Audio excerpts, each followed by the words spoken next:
This book, I'm Okay, You're Okay, was a bestseller. I was told the author of the book took his life, and I communicated that. Because of it, I was sued for $22 million. I believed a lie, and I suffered because of it. Years ago, there was a song, Hotel California. Do you remember the cryptic line? You can check out anytime you please, but you can never leave. There are many people that are becoming addicted to drugs and heavy drugs because of marijuana. Proverbs 22:3 says, "The prudent man sees danger, but hides himself. The fool goes on and will suffer for it." George Washington, our first president, said, "An uninformed populace is easily enslaved."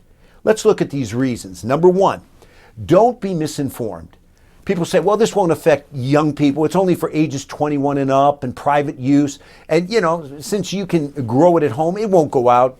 It'll be sold, not on the streets. Hey, Colorado relaxed their laws on marijuana, and drug dealers are selling it on the streets. And even little children have ended up in the hospital from the cookies with marijuana.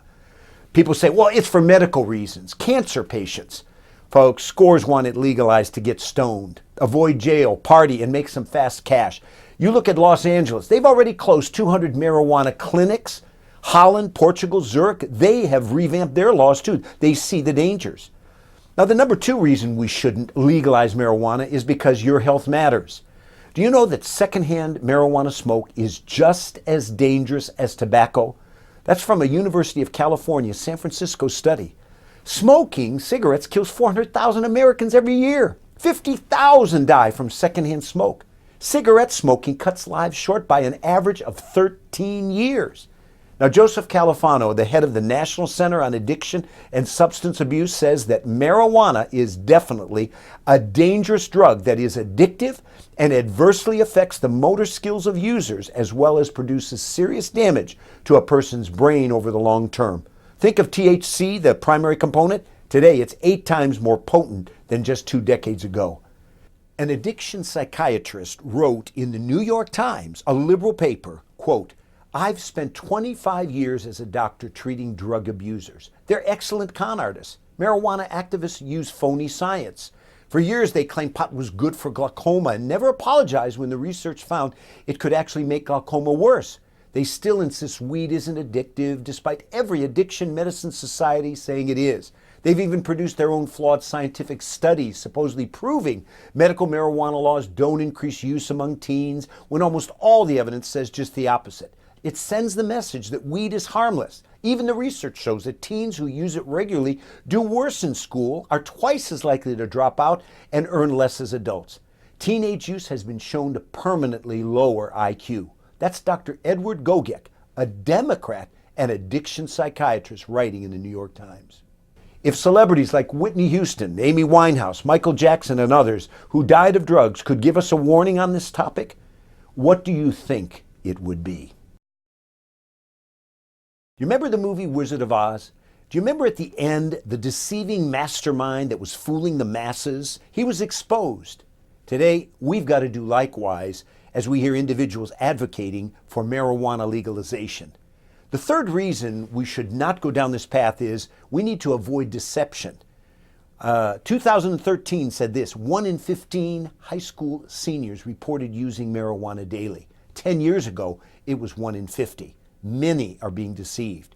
It's an easy means of escape to problems, depression, school challenges, parental problems. But once the buzz wears off, what happens? You got to grab another joint, and that can also lead to harder drugs. You get addicted. The fourth reason we need to stay clear is because we're called to maintain maximum mental capacity. In the Bible, in 1 Peter 4:7, it says, "Be alert and of sober mind." Marijuana usage will bring about the opposite effect. It'll affect motor skills, damages the brain. In fact, Northwestern University had a study, and they said that healthy individuals who did not use marijuana scored 37 times better on average than users, not just addicts who had smoked pot. On TV, there's a co-host, Joe Scarborough. He said, "I never smoked pot." And he said, "Why do I want to make my odds for success even longer? It just makes you dumb." The fifth reason is protect public safety. Folks, come on, traffic accidents, are tremendous. And yet we're going to compound it with pot? 33,000 Americans are killed, and 1/3 because of drunk drivers. And think those that are paralyzed or impaired for life. 1.2 million drivers are arrested annually for drunk driving. And the highest number is what? 21 to 25-year-olds. It's the leading cause of death for teens. We can't compound it with this. Number 6, we don't want to relinquish control of our life. A man who works with hundreds of young people delivered from addiction said this, quote, "Our experience is that marijuana is a gateway drug." He says half of the young people admit they went on to harder drugs, but where did they start? With marijuana. Number 7, we need to be responsible and care for our children and our grandchildren. Let me give you a quote. 1 in 6 youth who try marijuana before the age of 18 will either abuse it or become addicted. That's from the National Institutes of Health. I want to end by saying there's a tremendous documentary I saw called Narco Cultura. It deals with Juarez, Mexico, where in the movie they talk of 3,500 homicides in a year, and yet a few miles over the border is El Paso, 5 homicides. What's the difference? Well, one has become a drug-infested cesspool. A passionate woman in the end of this documentary cries out, says that marijuana is bad and drugs are bad and Mexico is being destroyed unless we change. She gives us that warning. May we heed it in the United States.